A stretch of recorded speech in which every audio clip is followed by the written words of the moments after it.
The story begins in 1796, when the Myrtles Plantation was first built by General David Bradford. Over the years, the house became home to several families, but it wasn't long before tragedy struck. One of the earliest known stories is that of a young enslaved woman named Chloe. Chloe was described as beautiful but rebellious. Legend has it that she was caught eavesdropping or disobeying her owners. Accounts vary, but in anger, she was punished. Some say that Chloe attempted to poison the family of the plantation's owner, but instead she accidentally killed the wife and 2 children. Accounts of Chloe's fate are as dark as her alleged crime. Some say she was hanged from a nearby tree. Others claim she was forced into the swamps, left to die. Whatever the truth, her spirit is said to linger, eternally angry, eternally vengeful. Visitors to the Myrtles have reported seeing her in the house, often wearing a green turban, staring silently from corners, her eyes full of sadness and rage. They say she's still here, bound to the plantation by the events of her life, or perhaps by the evil she tried to summon. But the plantation's dark history doesn't stop with Chloe. Over the years, many residents and visitors have reported strange, terrifying occurrences. Guests have seen ghostly figures walking the halls, disappearing suddenly as if they were never there. Some have reported hearing footsteps in empty rooms.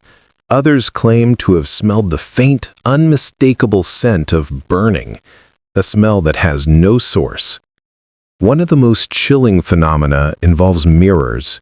Several visitors have reported seeing ghostly faces reflected in mirrors, some smiling, some screaming, all watching silently. A photographer who stayed at the plantation once captured a family photo, and in the corner, behind the living room sofa, a face appeared. A little girl's face, pale and hollow-eyed, staring directly at the camera. Even more disturbing are the children's voices. Many claim to have heard them giggling, playing in empty rooms, only for the laughter to turn into sudden, heart-stopping screams. Some say the spirits of the children killed by Chloe still roam the plantation, trapped between this world and the next. The story of Chloe is perhaps the most famous. According to local legend, she didn't just die quietly, she cursed the house before her death. They say she baked a cake, laced with a deadly poison intended for the family she hated. But in a cruel twist of fate, the poison killed the wrong people. Overcome with grief and rage, she vanished into the shadows of the plantation, never to be seen alive again. Some versions of the story say Chloe's ghost wears a green turban to hide the scars on her face inflicted by the angry family. Others claim her spirit sometimes appears with her hands stained, perhaps still carrying the remnants of the deadly cake she baked centuries ago. Guests and staff often report fleeting glimpses of her figure in hallways, but if you try to approach, she disappears. Some say she's still seeking revenge, or perhaps trying to warn the living about the dangers that linger in the house. The plantation's notoriety grew after a series of documented encounters. One visitor described staying in a room known as the Yellow Room. Around midnight, she awoke to the sound of soft footsteps moving across the floor. When she called out, there was no reply. But then, in the mirror, she saw a reflection of a woman in green standing silently behind her. Another story involves a local tour guide. While leading a group through the plantation, she reported that one of the visitors began screaming, claiming that a ghostly hand had reached out and grabbed them. When she turned to see what was happening, there was nothing. Yet their arm was cold and bruised. Even pets aren't safe. Several dogs brought to the plantation reportedly refused to enter certain rooms. Some whine or growl at empty corners, staring at something invisible. The house itself seems alive. Doors open and close on their own. Windows shatter without explanation. Visitors often hear disembodied voices whispering their names. And sometimes, the air suddenly grows freezing cold, even on the hottest Louisiana nights. Over the centuries, Myrtle's plantation has become more than just a house.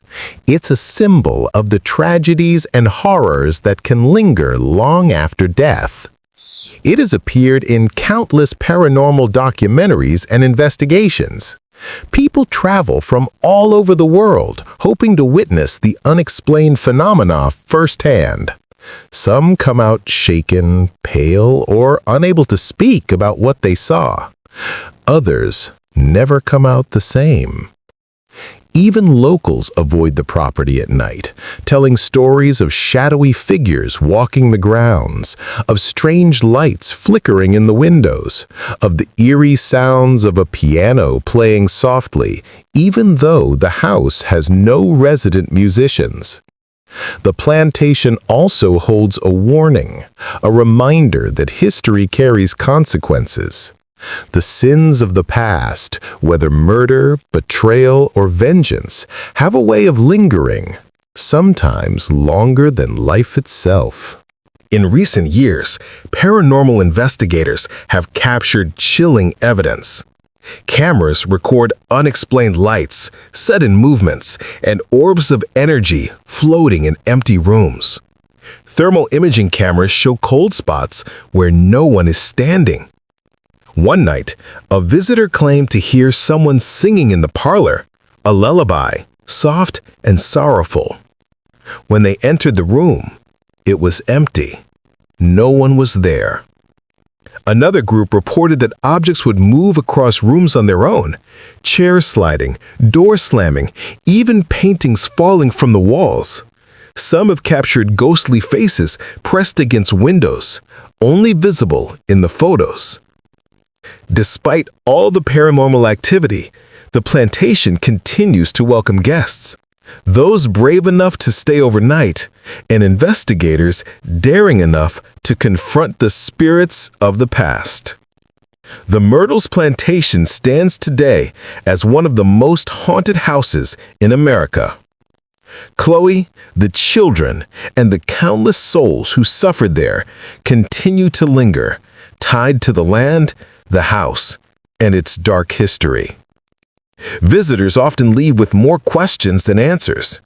Some swear they've touched invisible hands, felt cold breath on their necks, or seen fleeting figures in mirrors and shadows. Others claim they hear the whispers of the past, carrying warnings that the living cannot fully understand. The plantation is more than a building. It's a testament to tragedy, to lingering anger, and to the unknown forces that haunt our world. So the next time you hear a creak in an empty house, or catch a glimpse of a shadow where none should exist, remember, some spirits don't rest, and some places, like the Myrtles Plantation, never truly let go. If you enjoyed this story, remember to like, subscribe, and hit the bell, if you dare. And don't forget to share your own experiences with the unexplained in the comments. Who knows? Maybe Chloe is listening.